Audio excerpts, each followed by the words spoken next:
Le décor planté pour 50 minutes d'analyse et décryptage autour de cette table avec une éminence grise justement qui va parler de l'actualité, décrypter l'actualité à travers le monde. On va commencer d'abord sur le continent avec le sacre de l'USM Alger aux dépens de Young Africans de la Tanzanie. Au match retour, les locaux ont perdu sur le score de 1-0 malgré cela. Le Young Africans ou encore le Boys de Young ont perdu les titres suivant le principe du but marqué à l'étranger. On parlera bien entendu aussi de la saison blanche déclarée par la Ligue nationale de football et aussi faire un petit tour en Europe pour parler de deux départs qui laissent parler d'eux. Il s'agit du départ de Karim Benzema du Real Madrid et c'est lui justement de Lionel Messi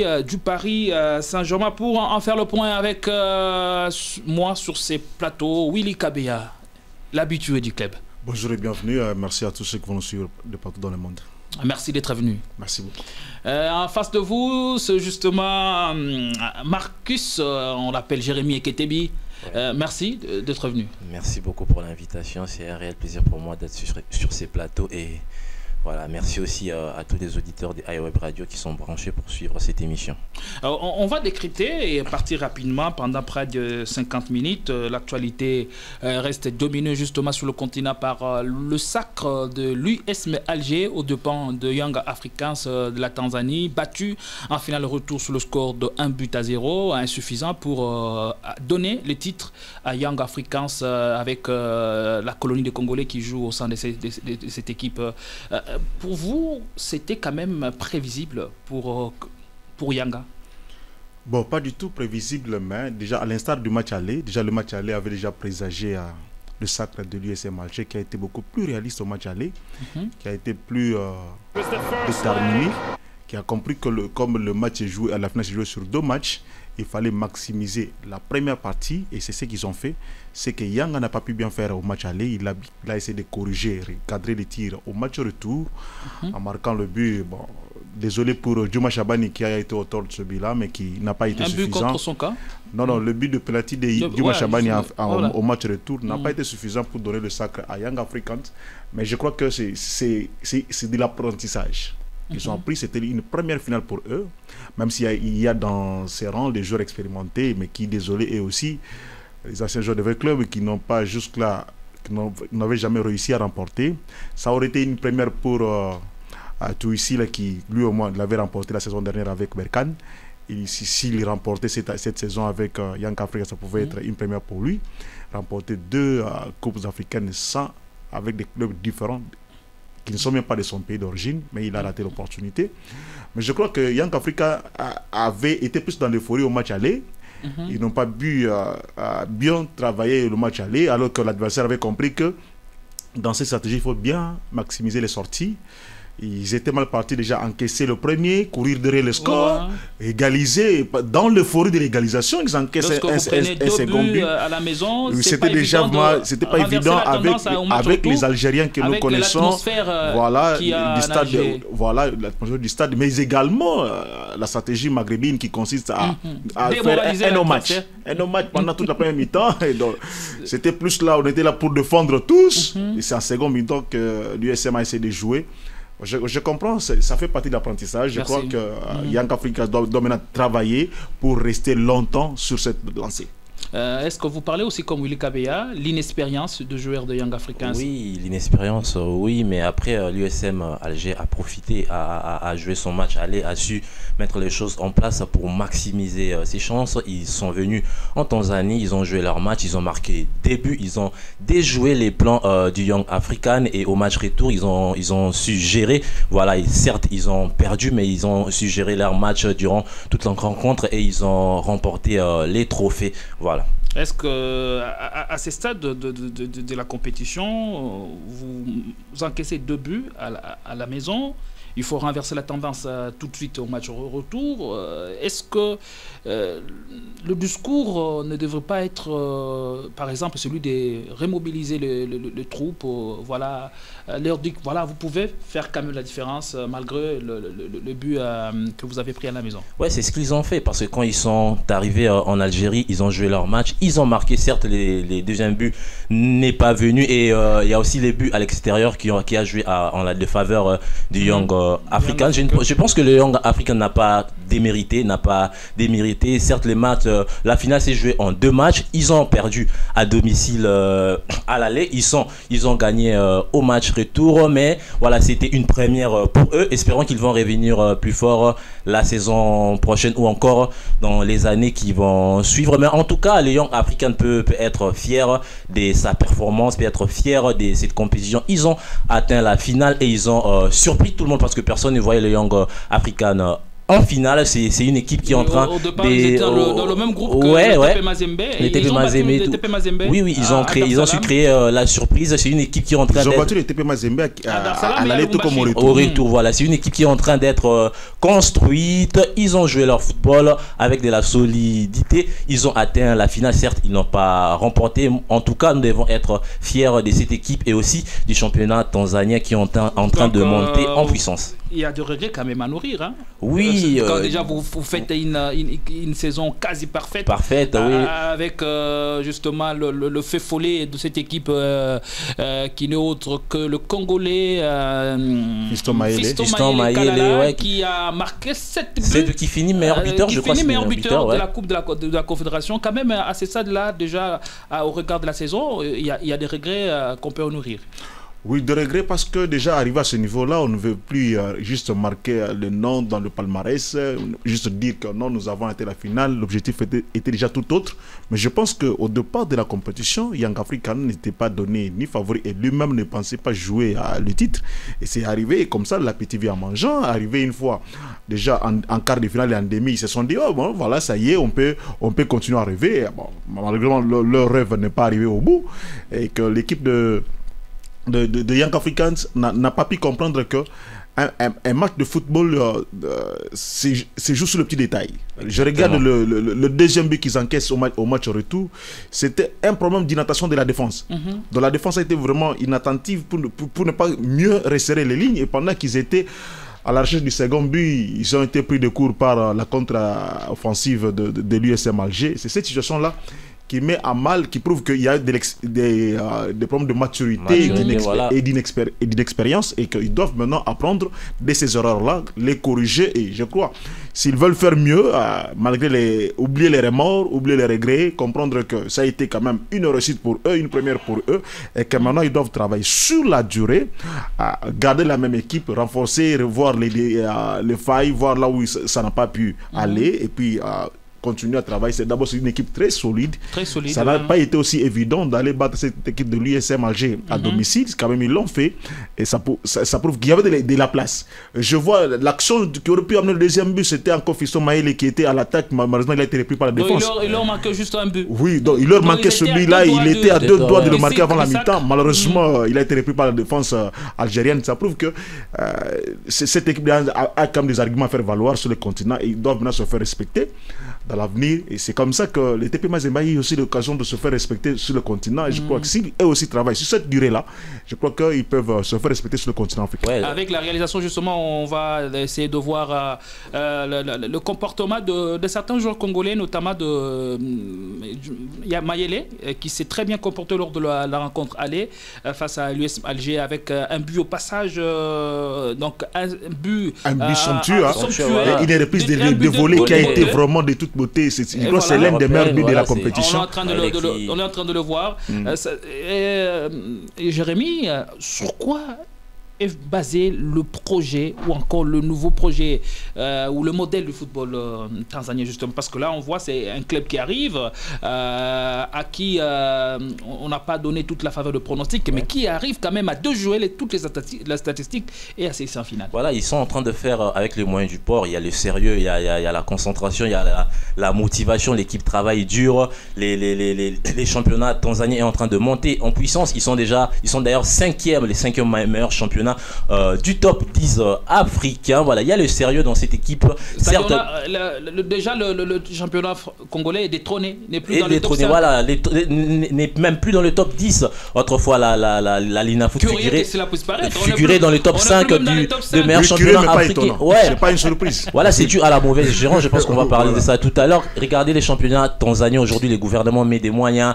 Il y a les sérieux, il y a les sponsors. Voilà, on sent que ils ont envie de progresser. On sent qu'ils ont envie d'aller. Le sponsoring n'est plus une tradition. Il n'y a rien qui manque ici au Congo. Je pense que je sais pas s'il faut parler de la mauvaise foi ou encore de la mal-gérance. En tout cas, félicitations aux Tanzaniens, félicitations à la Young African qui a fait une saison incroyable, qui a d'ailleurs été champion, qui a remporté les championnats tanzaniens, la NBC Premier League. Comme on appelle en Tanzanie. Voilà, qui a fait une très belle compétition, qui a atteint la finale, qui n'a pas démérité, n'eût été la règle du but marqué à l'extérieur. Les clubs pouvaient jouer la prolongation contre l'USM et pourquoi pas remporter les titres. Voilà le but de Mephisto Mayele, une reprise des volets, un volet retourné acrobatique, contrôle, frappe instantanée, en toute beauté. Voilà. Et Willy Kabeya, la question vous avez déjà été posée dans l'un des numéros de Club des Sportifs, mais elle vous revient aussi. Est-ce que le football tanzanien et le football marocain, nous pouvons nous accorder à dire que c'est le nouveau miroir du football africain congolais? Oui, sûrement, parce qu'ils sont en train de travailler là-dessus. Je vois que Marcus l'a bien dit là, les moyens qui sont mis à disposition de la fédération, des structures organisatrices du football, et les sérieux aussi, ont fait qu'il y a la compétitivité. Alors, de part et d'autre, oui, de part et d'autre. Young African, on parle de Young African parce qu'ils jouent la finale, mais il y a Simba qui a été arrêté en quart de finale des Ligue des Champions. Avec un autre de Congolo aussi. Voilà, donc c'est vraiment, c'était au bout du fil qu'ils ont été éliminés en quart de finale de Ligue des Champions. Ça prouve qu'il y a vraiment du sérieux et que l'organisation est vraiment pas quasi parfaite, mais quand même ils sont sur une bonne lancée. Ils se sont mis, ils ont vu ce qui leur manquait. Regardez l'afflux même dans les stades, vous avez vu, donc vous trouvez que ça prouve que les gens sont intéressés. Alors que chez nous, il y a un recul. Nous, on a dit, puisqu'on est arrivé à ce point-là, et on a croisé les bras, alors que les autres continuent à travailler, ils ont continué à travailler, Il faut dire aujourd'hui que le Maroc qui aujourd'hui est habitué presque à un titre chaque année. Il y a plusieurs années, le Marocain, presque chaque année, ils avaient quand même un titre dans la Ligue des compétitions africaines. Cette année, peut-être, on ne sait pas, avec Ouida, on espère qu'avec avec Arsène Zola. Déjà, ils sont peu favoris au regard de. Bon, ils doivent marquer un but et puis ne pas en encaisser. Donc, je crois que c'est possible aussi, connaissant l'euphorie de Mohamed V. Donc, je crois que ça peut aller. Donc, ça prouve que le football marocain travaille, le football tanzanien aussi travaille, mais chez nous, c'est le sommet total, c'est pas la mort. Le championnat marocain qui est actuellement 3e. Donc, vous avez un championnat on dit un championnat, mais c'est pas c'est pas un championnat. Je crois que ce sont des matchs amicaux, des tournois d'amitié, parce que si déjà même cette année, on va en parler de quoi, la saison blanche déjà décrétée par la fédération. Donc ça prouve qu'on n'a rien à faire. C'est comme ça que les meilleurs talents africains sont maintenant attirés. Là où il y a les sérieux, là où il y a l'organisation, là où il y a une compétition, ils ont besoin de se mettre aussi, mettre en évidence pour être vus par les grandes écuries européennes. Et bon, si vous jouez en RDC, qui va vous voir? Et aussi, on s'est dit, la Young Africans a perdu cette rencontre, suivant le principe du but marqué à l'extérieur. Est-ce que l'Afrique, nous le reconnaissons que nous sommes encore en retard, est-ce qu'il y a lieu encore de changer encore cette formule et peut-être mettre en place une formule qui profite à tout le club? Parce que là, on s'est dit, voilà, Young Africans perd les titres sans perdre. Non, moi je pense que chacun bénéficiait de cette règle. C'est que pour Young Africa, ça a été défavorable pour lui. Parce que s'ils avaient compris en jouant cette règle, ils devaient aussi éviter de ne pas prendre beaucoup de buts à la maison. Mais c'est là où je me plains de la CAF, c'est que l'année passée, la saison passée, les déflexions jouent sur un seul match. Un match unique. Oui, mais puisque le match de la Ligue des Champions s'était joué à Casablanca, alors que l'équipe marocaine était elle-même alignée en finale, ça avait fait couler beaucoup d'encre et de salive. C'est que la CAF, au lieu de trouver une solution palliative, a préféré rentrer à son ancien schéma où les deux finales se jouent sur deux matchs. Oui, en principe, moi je pense que ça s'est fait comme en Europe. Au début de la saison, on sait déjà quelles sont les villes candidates pour accueillir les probables finales des compétitions africaines. Ça fait du bien, même si l'équipe en question viendra, l'équipe de la ville concernée serait finaliste, ça ne va pas vraiment faire couler beaucoup d'encre. Mais là, parce que Casablanca s'est présenté après, alors que l'équipe marocaine était finaliste, ça biaisait quand même le programme et le projet, c'est pas bon. Je crois que la CAF ne pourrait que rentrer au moins sur une seule finale, ça pourrait être mieux. Là, on voit quand même, comme on a vu en Europe, la Ligue Europa sur un seul match, la Ligue des Champions, ça sera sur un seul match. Bon, que le maire l'emporte, parce que là, ça donnait des chances à USM Alger qui s'est dit, j'ai marqué 2 buts à l'extérieur, j'en ai encaissé un, je sers seulement mes lignes, je n'encaisse pas 2 buts, je suis champion. Voilà, c'est ça le problème. Une finale à match unique toujours en Afrique, pourquoi l'Afrique n'essaie pas de s'inspirer de l'Europe, cette règle de tous les autres championnats? A été bénéfique pour pas mal d'équipes, mais il est temps que la CAF puisse changer cela. C'est aussi quelque chose qu'on a vu en Espagne, la Super Coupe. Et pourquoi ça cale en Afrique? Bon, l'Afrique déjà c'est un continent qui est en retard sur pas mal des trucs. Je pense qu'on dirait que l'Africain n'a pas envie d'évoluer. On dirait que l'Africain n'a pas envie d'échanger certains trucs. Nous voulons toujours rester dans africain n'a pas évolué, n'a pas fait de grands progrès importants. Oui. Mais il n'y a pas de voilà pourquoi on joue la finale sur un match unique.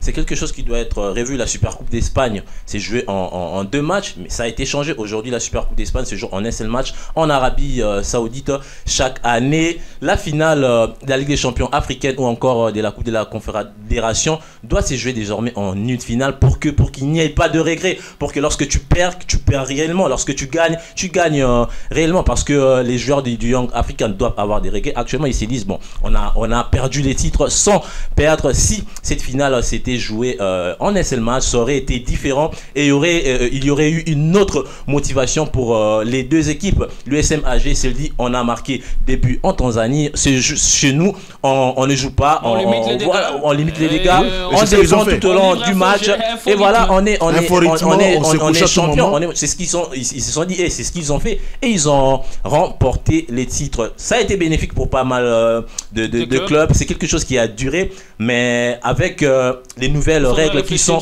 en train d'être instruites dans le football, cette règle doit changer et la finale doit désormais se jouer sur un seul match. Voilà, pendant que certains ou encore certains championnats essaient d'émerger, de se développer, de se mettre à la hauteur des ambitions et des défis du millénaire, chez nous, ça patauge et on ne sait pas avancer.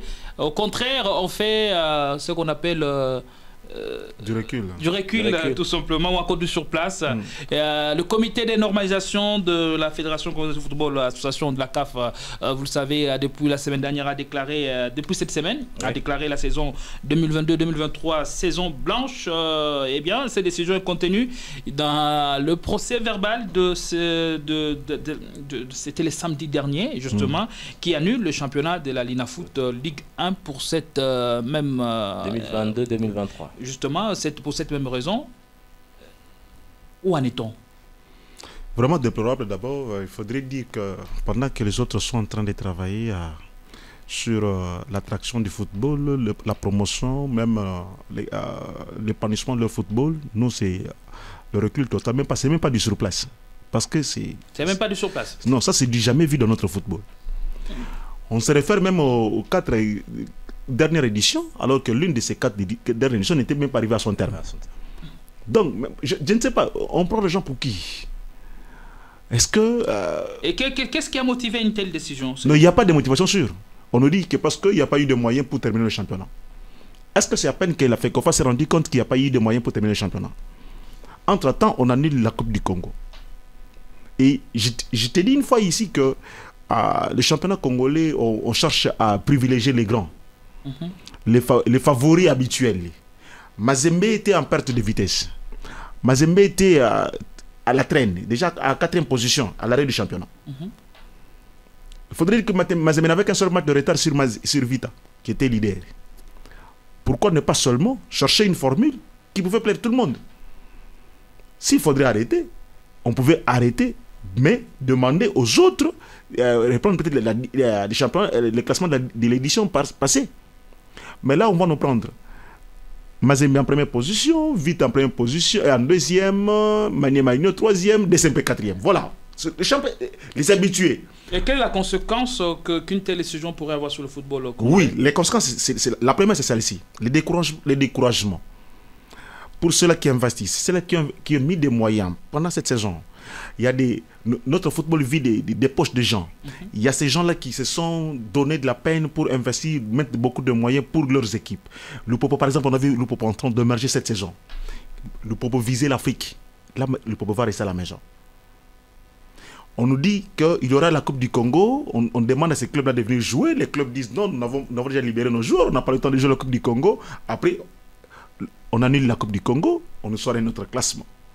Ça décourage d'abord les équipes, ça décourage les bailleurs de fonds possibles ou ces mécènes-là qui soutiennent le football. Ça décourage également les talents qui pouvaient venir en RDC ou les talents étrangers qui sont en RDC, qui se disent qu'ils sont en train de perdre leur temps, ils sont en train de perdre leurs moyens physiques et tactiques. Ils doivent aller émerger ailleurs. Tout ça, ça ramène notre football en arrière. Il y avait un club qui a décrié la décision, il y a le Popo qui l'avait décrié déjà. Donc ça prouve que ce sont des choses qu'on comprend pour plaire aux gens. On s'est dit, moi aussi, Mazembe en Ligue des Champions, on se rassure que Mazembe peut terminer la phase de poule. Donc le fair play sportif n'est plus au rendez-vous? Non, chez nous, il n'y en a pas. Il n'y en a pas. Je pense qu'ils auraient dû penser autrement, trouver notre solution, parce que c'est cela aussi le problème des lois qui sont faites de façon saisonnière, des lois qui plaisent à certaines personnes. S'il y avait dans le règlement cette disposition-là, ça l'aurait réglé. Maintenant, la FECOFA va tirer une décision qui n'a aucun soubassement juridique. Il n'y a aucun règlement qui permet au comité de normalisation de prendre une pareille décision. Il n'y en a pas. Mais ils sont allés puiser ça dans leur imagination. On fait le cumul de points. Ça n'a jamais existé. Jamais vu. Jérémy Ketebi, pensez-vous vraiment avec une telle décision, le club qui sont d'office qualifiés pour jouer pour compétitions africaines, interclub de la CAF la saison prochaine, seront à même de relever les défis et de bien se comporter, surtout comme un ambassadeur de la République du Congo? Non, je ne les pense pas. Déjà, ça fait combien de temps que nos clubs ne jouent pas? Ça fait combien de temps que le joueur ne s'entraîne pas? Moi, je pense que cette décision a été prise pour favoriser les clubs déjà habitués à cette compétition. Regardez la saison du Saint-Ola Lupopo. Saint-Ola Lupopo qui était troisième, si je ne me trompe. Deuxième, mais qui se voit privé la compétition européenne. Pourquoi? Juste parce qu'il y a eu africaine, pardon, juste parce qu'il y a eu un groupe de gens qui se sont levés et qui disent que non, la saison 2022-2023 elle est blanche. Non, regardez les niveaux de Mazembe actuellement, c'est déplorable. Regardez les niveaux du Daring Club Motema Pembe, c'est déplorable. L'AS Vita Club qui essayait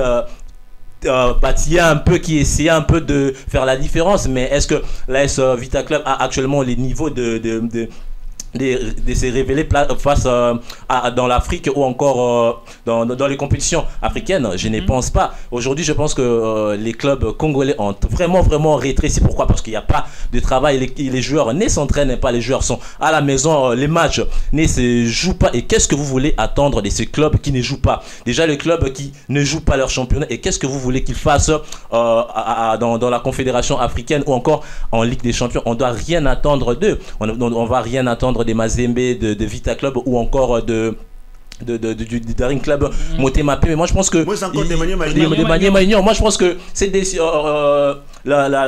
les colons devaient revoir ça autrement.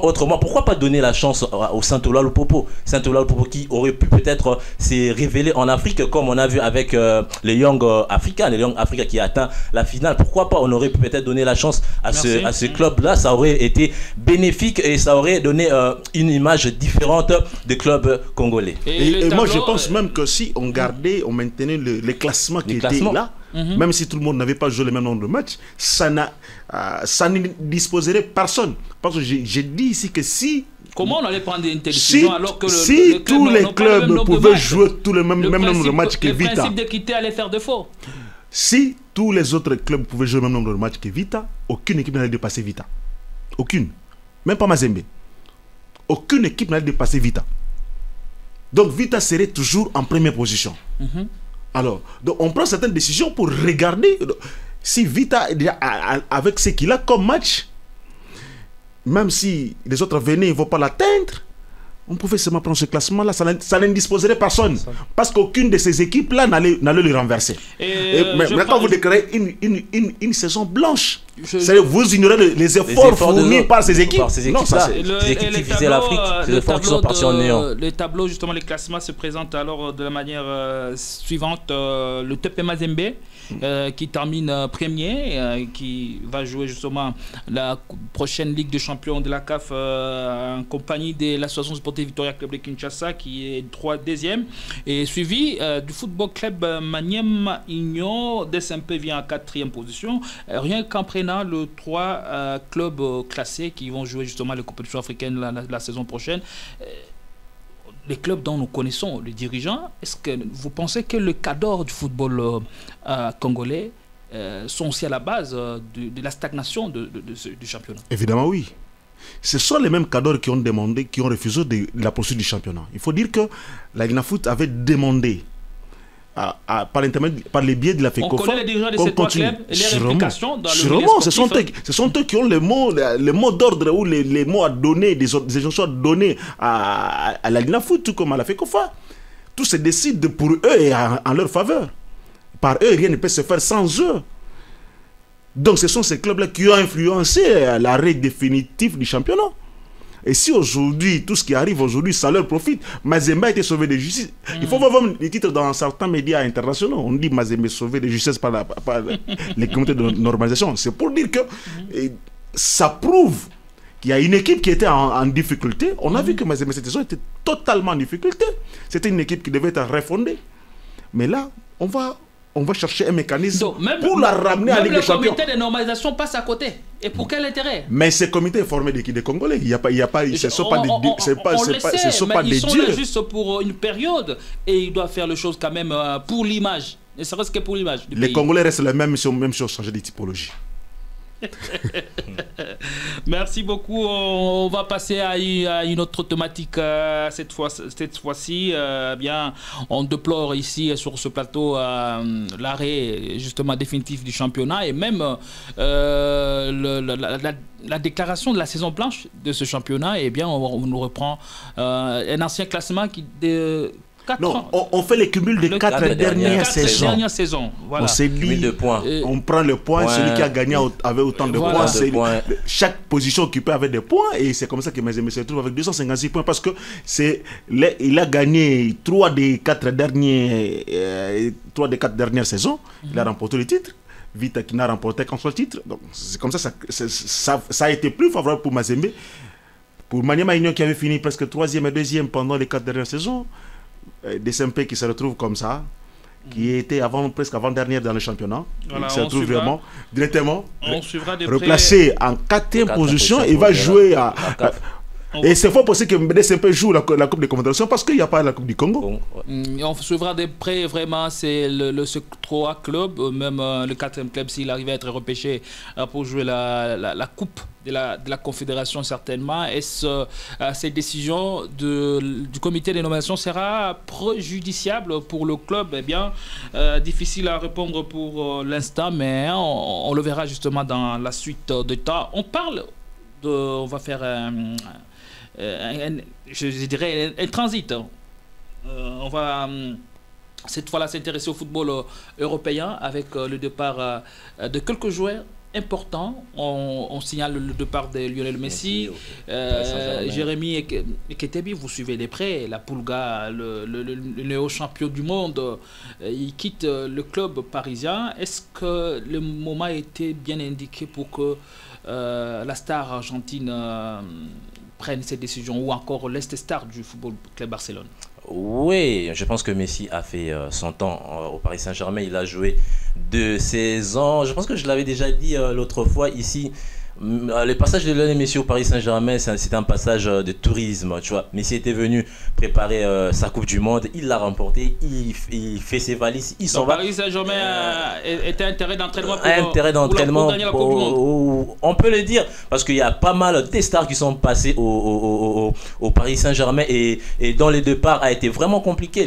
Les cas de Zlatan Ibrahimovic, Di Maria, pour ne citer que ceux-là, Messi Moi je pense que le Paris Saint-Germain est un club ingrat. Regardez comment les supporters ont hué Lionel Messi lors de la présentation du trophée. Messi n'est pas parti en légende au Paris Saint-Germain. Messi n'a pas eu cette considération qu'il a eu au FC Barcelone ou encore en Argentine. Et je pense que Messi ne se sentait pas à l'aise au Paris Saint-Germain. Déjà, la ville de Paris n'était pas favorable à lui, il ne s'adaptait pas à la vie et aussi le club, il ne se sentait pas dans son milieu, il a préféré faire ses valises et puis partir. Messi n'a pas mérité Paris Saint-Germain ou le contraire. Je pense que le Paris Saint-Germain ne mérite pas un joueur comme Lionel Messi. Imaginez, vous avez... Mais quand même, c'est un grand club. Oui, c'est un grand club, oui, mais un club qui n'a pas de vision. Combien de stars sont passés au Paris Saint-Germain? Combien d'entraîneurs sont passés au Paris Saint-Germain? Est-ce qu'il y a eu un changement? Non, moi je pense que le changement doit être vu à la source.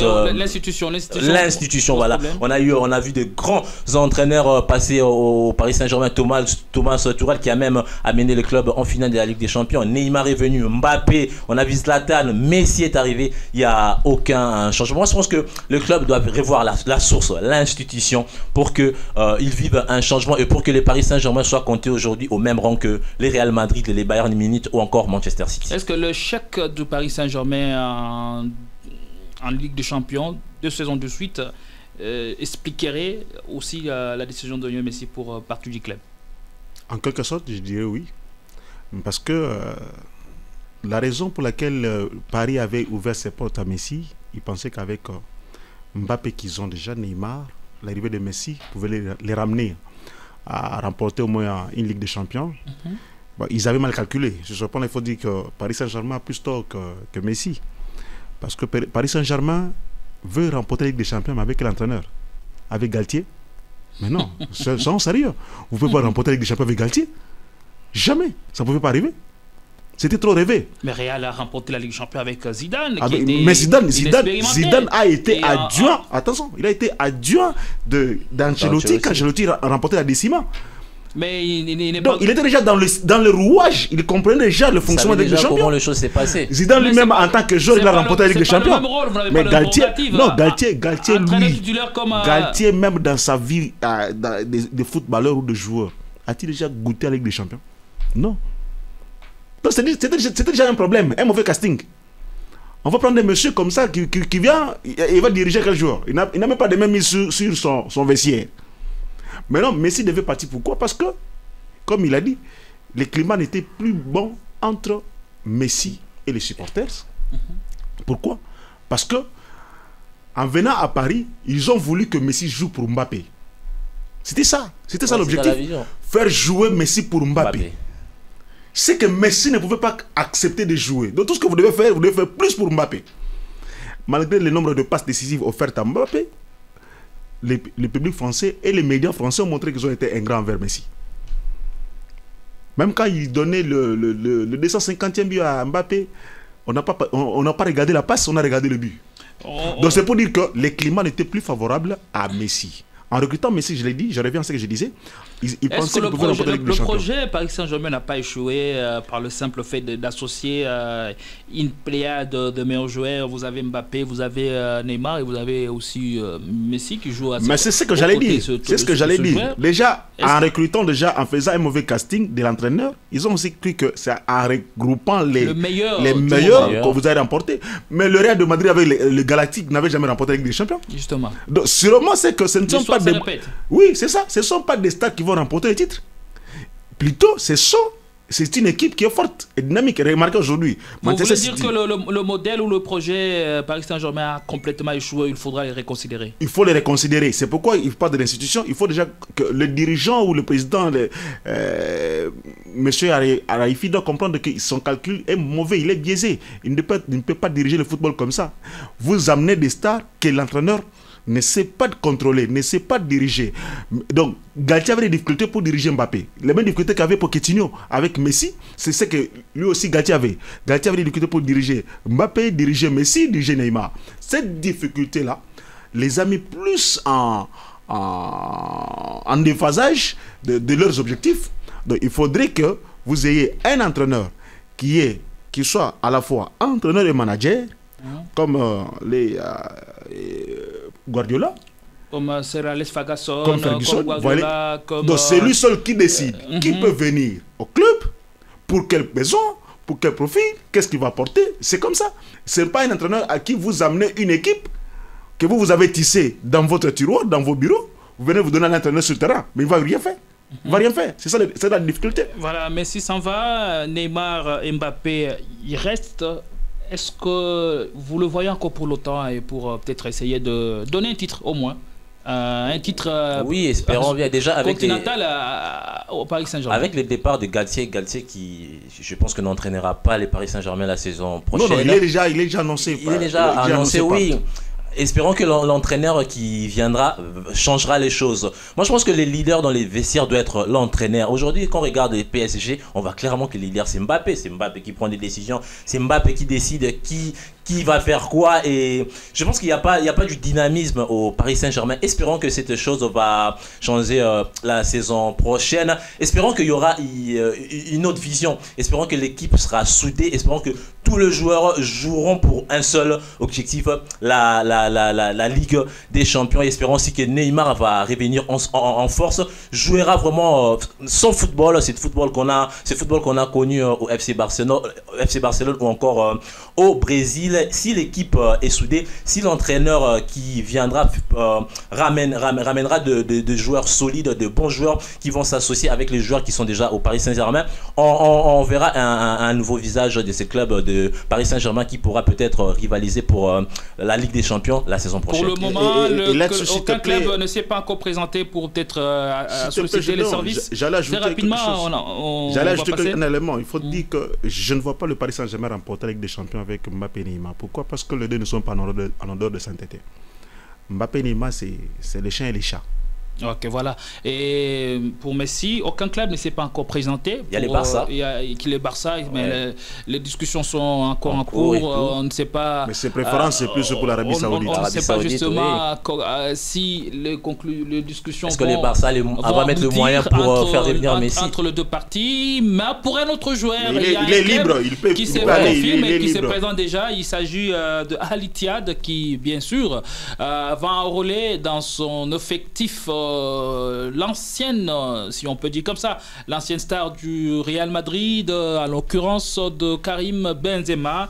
Eh bien, lui, il vient de partir quand même. Il était une légende pour le Real Madrid. Il s'est fait une légende. Real Madrid qui vient de perdre quand même ses talentueux Karim Benzema. Est-ce que aujourd'hui, nous pouvons nous dire que voilà, Karim Benzema a choisi vraiment, le moment était bien indiqué, c'était le moment idéal pour partir? Je crois le moment idéal, vu l'âge de Karim Benzema, 35 ans déjà, il est au soir de sa carrière, il devrait déjà quand même sortir avec gloire, avec honneur, parce que mieux vaut quitter les choses avant que les choses ne vous quittent. C'est ce que Karim Benzema a pu faire selon moi. Il a trouvé qu'il était temps de dire au revoir au Real de Madrid, la Maison Blanche, à qui il a tout donné à la Maison Blanche. Il est aujourd'hui resté une icône du Real de Madrid, deuxième meilleur buteur de l'équipe. Après Cristiano Ronaldo. Donc ça prouve qu'aujourd'hui, là, il n'est pas oublié. Il n'est pas oublié. 14 saisons de suite au Real de Madrid. Donc c'est vraiment un grand joueur. Il a été attaché au Real Madrid plus que quiconque. Plus que quiconque. Et ça, il était quand même temps d'aller chercher comment à mettre fin à sa carrière, terminer en toute beauté, quitter le Real de Madrid avec honneur, avec gloire. Avec un ballon d'or. Un ballon d'or, c'est tout ce qu'il lui fallait. Il a même su prendre la relève lorsque Cristiano est parti en 2018. Et c'était vraiment c'est lui qui a porté le Real Madrid. Il donne la Ligue des Champions au club en 2022. Il finit meilleur buteur, ballon d'or. Je pense qu'il a tout fait. Il n'a plus rien à prouver. C'est le temps pour lui, il est parti. Et je pense aussi que le Real Madrid veut reconstruire son équipe. Il a besoin de jeunes joueurs pour voir les années à venir. On parle de Karim Benzema et justement en Arabie Saoudite, est-ce un bon choix? Oui, un bon choix, oui, parce que déjà il a fait son temps au Real Madrid. Je pense qu'il va en Arabie Saoudite pour voilà, prendre sa retraite calmement. Je pense qu'il a signé un contrat de 2 saisons, si je ne me trompe pas, avec 400 millions. 600 millions, 3 saisons, 600 millions à la clé. Voilà, il va aller rivaliser avec Cristiano Ronaldo, espérons bien aussi avec Lionel Messi, si lui aussi rejoint l'Arabie Saoudite. Je pense que ces championnats va recueillir pas mal de joueurs. Sergio Busquets, Jordi Alba, ces joueurs qui pourront bien rejoindre ces championnats. Et espérons-le. Voilà, Karim Benzema qui n'a plus rien à prouver, qui finit sa carrière tranquillement en Arabie Saoudite. Non, je crois que l'Arabie Saoudite, c'est comme le MLS bis, hein, avec les États-Unis, comme ça on recrutait les joueurs qui étaient au fond. Ils mettent de moyens, ils veulent un peu c'est un choix. Relever leur championnat aussi. Hein. Mais c'est un choix financier. Le sport en Arabie Saoudite c'est devenu maintenant comme une arme diplomatique. Il faudra maintenant séduire. Je crois que vous serez sans doute avec moi d'accord que l'un des matchs référence des lancers capitaines du Real Madrid, Karim Benzema, c'était la demi-finale au retour face à Manchester City. Nous allons vous rafraîchir la mémoire avec ces commentaires de nos confrères de Canal+.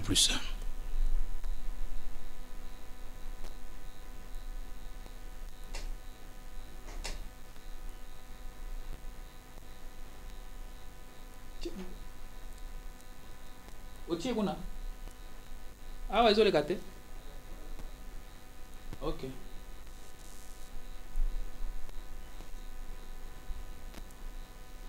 Combien de minutes?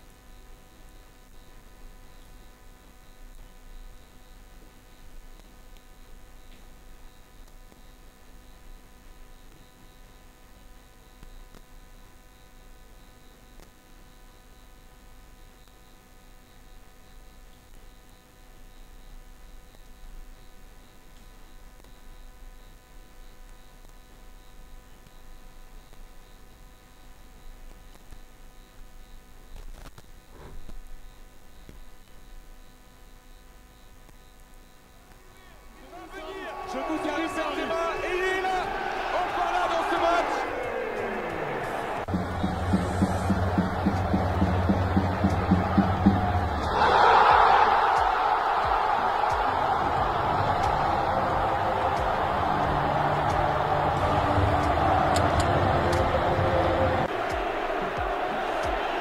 Ça y est, c'est fini. Son Real là a un destin, Karim Benzema a un destin, il est légendaire. Le parcours du Real Madrid est incroyable depuis le début. Et cette rencontre-là est invraisemblablement rentrée dans la légende du foot. C'est irréel ce que les Madrilènes viennent de réaliser. C'est gigantesque.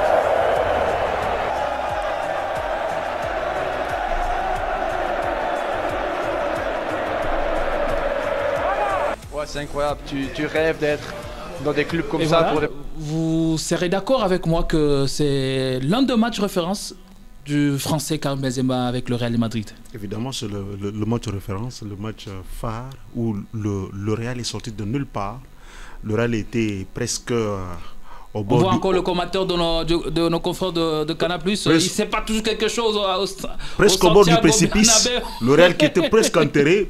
Le Real avait un but à remonter. Il y avait également sur terrain. Le Real encaisse encore un nouveau but. Ça fait 2 buts qu'il faut remonter en quelques minutes. Et jusqu'à un quart d'heure avant la fin du match, le Real revient de nulle part et ressuscité. Et ça crée l'euphorie, le stade est en effervescence et ça a profité au Real. Je crois que avec un Benzema en forme. Tout fait, tout flamme. Le Real a remporté la Ligue des Champions. Cette saison, vous avez vu que quand Benzema a été secoué par des blessures par-ci par-là, les difficultés qu'ont connu le Real de Madrid.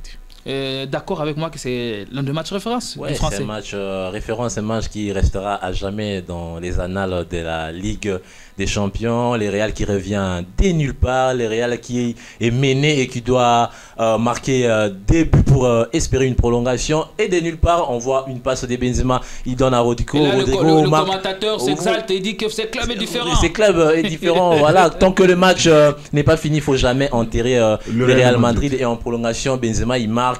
Il amène son club en finale. Il finit meilleur buteur avec 15 buts. Et dans la même année, il remporte son premier Ballon d'Or, chose qui restera à jamais gravée dans l'histoire du football. Et cette saison, Benzema, malgré les blessures, il a quand même pu marquer 30 buts. Malgré les blessures, il a été là. Bien que ça n'a pas été sa meilleure saison, il a quand même aidé les Real Madrid à remporter la Coupe du Roi et à finir demi-finaliste de la Ligue des Champions de cette année. Quelles auront été ou encore quelles sont justement les qualités du Français Karim Benzema, parce qu'on a vu qu'il a été sur tout le coup, il a vraiment aidé, propulsé même le jeune. On a vu aujourd'hui les Camavinga, le Rodrigo, le Vinicius, qui sont montés en puissance grâce aussi au leadership et à l'encadrement de Benzema. Oui, ça a été vraiment un bon leader dans le vestiaire. C'est quelqu'un qui savait communiquer. On l'a toujours présenté comme quelqu'un qui était très ouvert, qui n'avait pas de restrictions autour de lui, qui était toujours disponible. C'est ça, vraiment, c'était un atout. Nous pouvons dire que cette qualité, c'est une qualité majeure et ça manque à beaucoup de joueurs. Ou encore, ça manquait même à Cristiano. Oui, Cristiano était un peu égoïste, mais ce qui n'a pas été le cas pour Benzema. Parce que Benzema, il a servi tout le monde. Avec Cristiano, il pouvait l'aider. C'est même lui qui a aidé Vinicius. Aujourd'hui, si Vinicius a atteint le top niveau, c'est grâce à Benzema. C'est quelqu'un qui n'est pas égocentrique, qui est vraiment ouvert. Benzema, quand il ne marque pas, il est passeur. Il a même fini deuxième meilleur passeur de la Liga la saison passée derrière Ousmane Dembélé. C'est quelqu'un qui savait défendre, qui savait revenir pour défendre, récupérer les ballons, donner au milieu de terrain et voilà, former une attaque pour aller marquer le but. C'est pas quelqu'un qui était là, qui attendait les ballons. Non, il était là au service des autres. Il jouait, il passait. Voilà, c'est un joueur irréprochable sur le terrain et en dehors du terrain. Même dans le vestiaire, tout le monde le connaissait ça. Il était écouté par tous les joueurs du Real de Madrid. Tous les joueurs pouvaient l'écouter. Il avait un charisme tout à fait exceptionnel. Donc, il pouvait motiver, ramener tout le monde. Regardez, c'est encore lui qui pousse les joueurs, qui leur demande à la mi-temps de ce match ici, c'est encore lui qui leur demandait, on peut jouer, il y a encore de l'espoir. Donc, c'est quelqu'un qui avait cet esprit-là qui beaucoup manquait. Mais si lui ne marque pas, il est toujours dans la joie de ceux qui ont marqué. Ce qui manquait parfois Cristiano Ronaldo, c'était ça. Il se réjouissait rarement du but des autres. Est-ce que c'est ce genre de joueur, le public sportif ou encore les amoureux du football auront à le perdre d'ici peu? Parce que déjà à 35 ans, et vous choisissez l'Arabie Saoudite, justement, ça c'est juste un choix pour préparer pour une retraite honorable. Oui, une retraite honorable. Ça c'est un choix financier, ça pas vraiment, c'est pas du tout un choix sportif. Je crois que ce sont des joueurs qu'on n'a pas tout le temps. On n'a pas tout le temps parce que là maintenant le championnat espagnol est en train de perdre les meilleurs. Après le départ de Cristiano, c'était Messi qui est parti. Maintenant c'est Benzema qui s'en va. Vous trouverez que le championnat espagnol ne va pas regorger beaucoup de stars. Ça va prendre du temps que les Vinicius, les Camavinga remontent, commencent à convaincre. Ça va prendre du temps. Donc, je crois que le Real, en laissant passer Benzema, je crois que ça sera l'ouverture du dossier à Mbappé au Real. Ça va encore dans le feuilleton va reprendre. Je crois que le Real ne va plus lâcher Mbappé. Ils vont revenir sur le dossier Mbappé. S'ils ratent Mbappé, peut-être ils vont chercher Erling Haaland. Donc les deux joueurs là seront dans les viseurs du Real pour remplacer Benzema parce qu'ils ont toujours besoin d'une grande star dans leur championnat. Voilà, Benzema s'en va. Eh bien, il faudra maintenant se préparer pour justement recruter un joueur à la taille de ce grand joueur de 35 ans. Les Real Madrid qui courtise déjà Harry Kane. Les négociations avaient déjà commencé. Harry Kane qui a fini deuxième meilleur buteur de la Premier League avec 30 buts, ce n'est pas moindre. Moi, je pense que Harry Kane, c'est les meilleurs remplaçants pour Benzema actuellement, parce que je ne pense pas que Manchester City va lâcher Erling Haaland des sitôt, ou encore les Paris Saint-Germain lâcher Kylian Mbappé, parce que le Real attend que les contrats de Mbappé avec les Paris Saint-Germain prennent fin pour justement remettre les dossiers. Moi, je pense que actuellement les meilleurs remplaçants c'est Harry Kane, parce que le Real aussi est en train de reconstruire son équipe, parce que quand on regarde actuellement, ce ne sont que deux jeunes qui jouent au Real Madrid. Harry Kane actuellement fait les meilleurs remplaçants des Benzema au Real Madrid. Et quelle leçon tu aurais de la carrière même, parce que là déjà il faudra déjà commencer à parler, commencer à écrire. Quelle leçon tu aurais de la carrière même de Karim Benzema au Real Madrid? Voilà, vous passez toute votre petite carrière, tout votre temps avec des critiques, mais malgré ça vous restez toujours déterminé. Moi je pense que la discipline, la fidélité, la persévérance ont payé pour Karim Benzema. Il est resté égal à lui-même, même quand ça n'allait pas. Malgré la remontrance. Il était toujours égal à lui-même. Même quand il est appelé à jouer dans l'ombre de Cristiano Ronaldo, il était resté toujours égal à lui-même.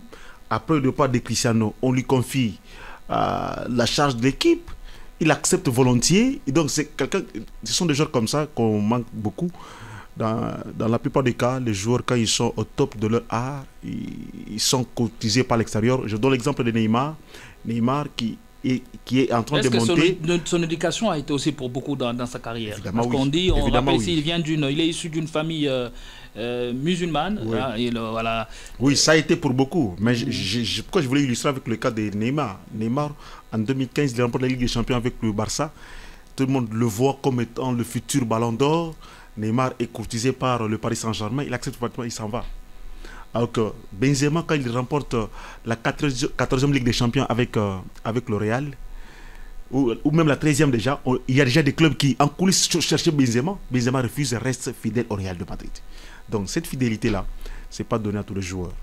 Et je crois que c'est l'une des qualités qu'il faut apprécier. Et je crois que les autres joueurs qui veulent quand même faire des carrières comme ça, la fidélité, la discipline, la persévérance, quand on est resté fixé sur son objectif, on arrive toujours. Voilà. Et bon, avec la fidélité, on arrive toujours. Et je crois qu'avec la fidélité, on sera encore gratifié par votre présence sur ce plateau. Exactement. La carrière de Benzema est une carrière très inspirante, surtout pour les joueurs qui visent le haut niveau. Benzema a été patient. Donc, pour le jeune joueur, Rodrigo, le Camavinga, c'était bénéfique d'évoluer aux côtés d'une légende comme Benzema. Il les a inspirés, il leur a dit quoi faire, il leur a montré les difficultés. Et aujourd'hui, si ces joueurs sont au top niveau, c'est grâce à Benzema. Benzema qui a été patient malgré les critiques, malgré les insultes. Il a toujours été là. Voilà, il a fait avec tout ça. C'est aussi ça qui a fait la force des Benzema, et il a été récompensé par un Ballon d'Or et une 5e Ligue des Champions. Il part du Real Madrid en légende, et pour moi il n'y a aucun regret. La carrière des Benzema vraiment inspire tout le monde, et c'est une carrière des légendes. Est-ce que c'est injuste au regard de ce qu'il a dû montrer pendant toutes ces années, et surtout 14 ans au Real Madrid, n'avoir qu'un seul Ballon d'Or?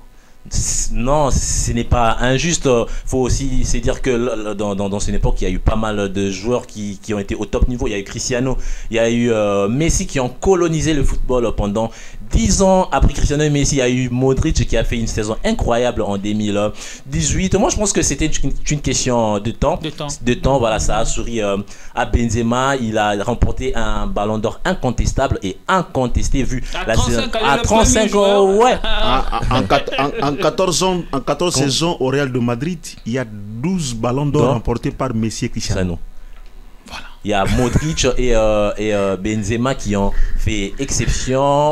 Voilà, il peut partir du Real Madrid en héros et avec aucun regret. Merci beaucoup. Merci beaucoup à Willy Kabea d'être venu. Merci beaucoup, c'est toujours un réel plaisir d'être là. Merci à Jérémy Ketebi, notre stagiaire qui a fait l'habitude de répondre à l'invitation. Et voilà, beaucoup de leçons à tirer de la carrière de Karim Benzema. Eh bien, la fidélité, la persévérance, voilà, sont peut-être les atouts majeurs, le maître mot pour vous propulser aux étoiles. Eh bien, nous allons aussi garder le même principe dans ce club des sportifs. Nous restons fidèles à notre engagement et à notre responsabilité. Je vous fixe rendez-vous beaucoup prochainement avec la même dose de plaisir, avec d'autres thématiques, bien sûr, peut-être avec d'autres invités. Entre-temps, restez-nous fidèles car l'actualité reste en continu sur notre portail numérique www.awrdc.com. À tout à l'heure, mesdames. À tout à l'heure, messieurs.